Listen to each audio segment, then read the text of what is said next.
नमस्कार दोस्तों, मैं हूं शिवम पांडे और आप सभी का स्वागत है आपके अपने चैनल ट्रिक पॉइंट में। दोस्तों, हम लोग इस वीडियो में भारतीय संविधान की अनुसूचियों को ट्रिक के माध्यम से और साथ ही साथ कुछ महत्वपूर्ण फैक्ट को जो कि एग्जाम में पूछे जाते हैं उनको देखने वाले हैं। तो आप इस वीडियो को शुरू से अंत तक जरूर देखिएगा जिससे आपको सभी चीज़ें अच्छे से याद हो सकें। तो देरी ना करते हुए चलिए इस वीडियो को शुरू करते हैं। सबसे पहले बात कर लेते हैं अनुसूची 1 की, जिसमें भारत के राज्यों एवं केंद्र शासित प्रदेशों का नाम व क्षेत्रीय विवरण की बात कही गई है। आपको पता है कि यह भारतीय संविधान की अनुसूची है, इसलिए सबसे पहले किसकी बात की जाएगी? भारत की जाएगी। और आपको पता है कि भारत राज्यों का एक संघ है। ठीक है, तो भारत के सभी राज्यों की बात की जाएगी भारतीय संविधान की अनुसूची 1 में। आप भाग 1 पढ़ेंगे या फिर अनुच्छेद 1 पढ़ेंगे, उसमें भी यही बात की जाएगी। इसके बाद अगला है अनुसूची 2, जिसमें संवैधानिक पदाधिकारियों के वेतन की बात कही गई है। कैसे याद रखेंगे? यहाँ पर वेतन मतलब पैसे की बात। तो आपको पता है कि अगर कोई भी काम करेगा तो अपना वेतन मांगेगा, बोलेगा कि मेरा वेतन मुझे दो, है ना, बोलेंगे ना कि पैसे दो। काम करने के बदले जो पैसे मिलेगा उसको मांगेंगे कि पैसे दो से हो जाएगा अनुसूची 2। तो याद रखिएगा कि संवैधानिक पदाधिकारियों के वेतन की बात किस अनुसूची में की गई है? अनुसूची 2 में। कौन से संवैधानिक पदाधिकारी? तो राष्ट्रपति, राज्यपाल, लोकसभा अध्यक्ष, राज्यसभा का सभापति, मंत्री, सुप्रीम कोर्ट व हाई कोर्ट के न्यायाधीश। तो इनके वेतन की बात कही गई है। इसके बाद अगला है अनुसूची 3, जिसमें शपथ के प्रारूप की बात कही गई है। तो यहाँ पर देखिए शपथ में 3 शब्द लिखे हुए हैं, सा, पा और था, है ना। तो यहाँ पर 3 शब्द लिखे हुए हैं, तो आप ऐसे याद रखिएगा कि अनुसूची 3 में शपथ के प्रारूप की बात कही गई है। किनके शपथ की बात? तो राष्ट्रपति, उपराष्ट्रपति, मंत्री, सांसद, विधायक, न्यायाधीशों आदि के शपथ व प्रतिज्ञान की बात अनुसूची 3 में कही गई है। नेक्स्ट है अनुसूची 4, जिसमें सीटों के आवंटन की बात कही गई है। कैसे याद रखेंगे? यहाँ पर सीट की बात हो रही है। सीट मतलब कुर्सी की बात हो रही है, या फिर सीट करते हैं किसमें? कुर्सी में।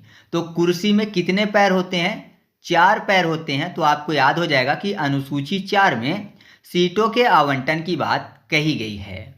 तो यहाँ पर राज्यसभा में राज्यों व केंद्र शासित प्रदेशों के प्रतिनिधित्व यानी सीटों का उल्लेख किया गया है। ठीक है। नेक्स्ट है अनुसूची 5, जिसमें अनुसूचित क्षेत्र एवं अनुसूचित जनजातियों के प्रशासन की बात कही गई है। याद रखिएगा कि ट्राइबल एरिया के लिए विशेष कानून जो है वो अनुसूची 5 से संबंधित है। इसके अलावा जो अनुसूची 6 है, इसमें उत्तर पूर्वी राज्यों के जनजाति क्षेत्रों के प्रशासन की बात कही गई है। कौन कौन से उत्तर पूर्वी राज्य? तो असम, मेघालय, त्रिपुरा और मिजोरम के जनजाति क्षेत्रों के प्रशासन की बात जो है वह अनुसूची 6 में कही गई है। दोनों को साथ में याद कर लेंगे क्योंकि यहाँ पर दोनों में एक शब्द कॉमन है, प्रशासन, है ना। दोनों में लास्ट में शब्द क्या लिखा हुआ है? प्रशासन। और प्रशासन को अगर कोई तोतला बच्चा पढ़ेगा तो क्या पढ़ेगा? पचाछन, है ना, पचाछन। तो पचाछन में आपको 5 और 6 शब्द मिल जाएगा। तो 5 और 6 यानी प्रशासन की बात कही गई है 5 और 6 में। यहाँ पर आपको ध्यान ये रखना है कि 6 में जो है उत्तर पूर्वी राज्य के जनजाति क्षेत्रों के प्रशासन की बात कही गई है। और कौन कौन से राज्य हैं? तो असम, मेघालय, त्रिपुरा और मिजोरम हैं। ठीक है। नेक्स्ट है अनुसूची 7, जिसमें संघ सूची, राज्य सूची और समवर्ती सूची की बात कही गई है। कैसे याद रखेंगे? यहाँ पर देखिए संघ सूची में आपको एक शब्द मिल जाएगा, संघ। संग रहना मतलब साथ रहने की बात हो रही है ना। संग रहना मतलब साथ रहना होता है और साथ से हो जाएगा साथ, साथ। तो याद रखिएगा कि संघ सूची, राज्य सूची और समवर्ती सूची की बात किसमें कही गई है? 7वीं अनुसूची में। संघ सूची में वर्तमान में 100 विषय हैं, राज्य सूची में वर्तमान में 61 विषय हैं और समवर्ती सूची में वर्तमान में 52 विषय हैं। नेक्स्ट है अनुसूची 8, जिसमें संवैधानिक भाषाओं की बात कही गई है। कैसे याद रखेंगे? यहाँ पर देखिए भाषा का मतलब होता है इंग्लिश में लैंग्वेज, और लैंग्वेज यानी LANGUAGE, तो यहाँ पर अगर आप ध्यान से देखें तो लैंग्वेज में कुल 8 वर्ड लिखे हुए हैं, है ना। तो 8 से हो जाएगा अनुसूची 8। तो याद रखिएगा कि अनुसूची 8 में संवैधानिक भाषाओं की बात कही गई है। आपको पता है कि जब संविधान का निर्माण हुआ था तब संविधान की अनुसूची 8 में केवल 14 भाषाएं ही शामिल थी, लेकिन फिर बाद में संविधान में संशोधन करके उस अनुसूचियों में 8 और भाषाओं को जोड़ दिया गया, तो वर्तमान में 22 भाषाएं शामिल हैं। मैंने आपको जब संविधान संशोधन ट्रिक से याद करवाया है तो उसमें मैंने आपको बताया है कि किस भाषा को किस संविधान संशोधन के अंतर्गत जोड़ा गया। तो आप कमेंट करके बताइएगा कि कोंकणी और मणिपुरी भाषा को किस संविधान संशोधन के अंतर्गत जोड़ा गया है। और अगर आपने अभी तक संविधान संशोधन की वीडियो नहीं देखी है तो उसकी लिंक आपको कमेंट बॉक्स में पिन की हुई मिल जाएगी, आप वहां से उस वीडियो को देख सकते हैं। तो देरी ना करते हुए चलिए आगे बढ़ते हैं। नेक्स्ट है अनुसूची 9, जिसमें भूमि सुधार व अन्य कानून की बात कही गई है। कैसे याद रखेंगे, यहाँ पर देखिए भूमि सुधार करने की बात हुई और आपको पता है कि भूमि से जुड़ा होता है किसान, और किसान जितनी भी बार नई फसल बोता है उतनी बार वो भूमि को सुधार कर मिट्टी को नए जैसा तैयार करता है, क्योंकि फसल बोनी होती है तो भूमि को सुधार कर नया जैसे बना देता है और फिर उसमें फसल बोता है। तो नवा मतलब 9। तो आप ऐसे याद रखिएगा कि अनुसूची 9 में भूमि सुधार व अन्य कानूनों की बात कही गई है। या फिर कोई भी जब घर बनवाता है तो नींव जो है उसको सुधार करता है ना। नींव पहले डलवाता है तो नींव जो है उसकी सुधार करता है, उसकी मिट्टी को मजबूत करता है जहाँ पर नींव डालनी है। तो आप ऐसे भी नींव से 9 याद रख सकते हो। आपको पता है कि जब संविधान का निर्माण हुआ था तब केवल संविधान में 8 ही अनुसूची थी। आपकी स्क्रीन पर जो चारों अनुसूचियाँ दिख रही हैं, अनुसूची 9, अनुसूची 10, अनुसूची 11 और अनुसूची 12, इनको संविधान में संशोधन करके जोड़ा गया है ना। पहला संविधान संशोधन जब किया गया था तो उसमें अनुसूची 9 को जोड़ा गया था, और आपको पता ही है कि जब 52वां संविधान संशोधन किया गया था तो उसमें अनुसूची 10 को जोड़ा गया था, 73वें में 11 को जोड़ा गया और 74वें में 12वीं अनुसूची को जोड़ा गया था। तो यहाँ पर क्या लिखा हुआ है, इसे पहले संशोधन यानी 1951 में जोड़ा गया।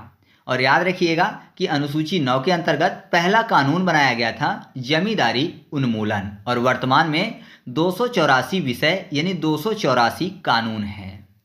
ठीक है, इसके बाद अगला है अनुसूची 10, जिसमें दल बदल विरोधी कानून की बात कही गई है। कैसे याद रखेंगे, दल को याद करने के लिए कर लेते हैं 10, दल 10, दोनों एक ही बात हो गई। यहाँ पर ला को सा कर लेते हैं, थोड़ा सा यहाँ पर एक लाइन खींचनी पड़ेगी तो दल जो है 10 दिखने लगेगा।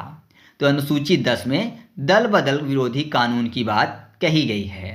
और मैंने आपको बता ही दिया कि अनुसूची 10 को 52वें संविधान संशोधन के अंतर्गत 1985 में जोड़ा गया था।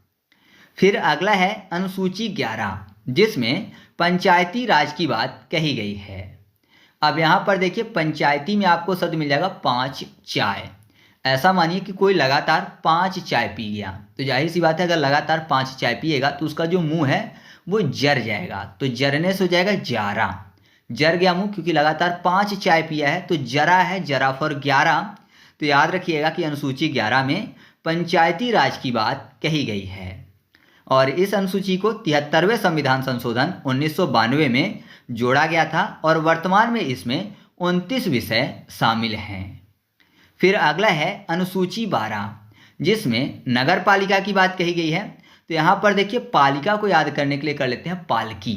आपको पता है जब पहले विवाह होता था तो पालकी आती थी, तो पालकी में वर जो था वो वधू को ले जाता था, तो वर से हो जाएगा 12। तो याद रखिएगा कि अनुसूची 12 में नगर पालिका की बात कही गई है। या फिर ऐसा माने कि यहाँ पर पालिका में पालने की बात हो रही है, तो अगर कोई किसी को पालता है तो पाल के बड़ा करता है, तो बड़ा से भी 12 हो जाएगा।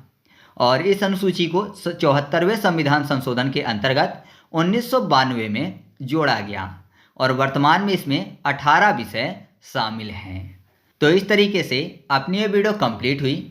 आपको वीडियो कैसी लगी कमेंट करके बताना है। और हाँ, अगर आपने अभी तक संविधान संशोधन की वीडियो नहीं देखी है तो उस वीडियो को आप जरूर से ज़रूर देख लीजिएगा, क्योंकि मैंने आपको वहाँ पर अच्छी ट्रिक के माध्यम से सभी चीज़ें याद करवा दी हैं। तो चलिए मिलते हैं अगले वीडियो में, तब तक के लिए जय हिंद।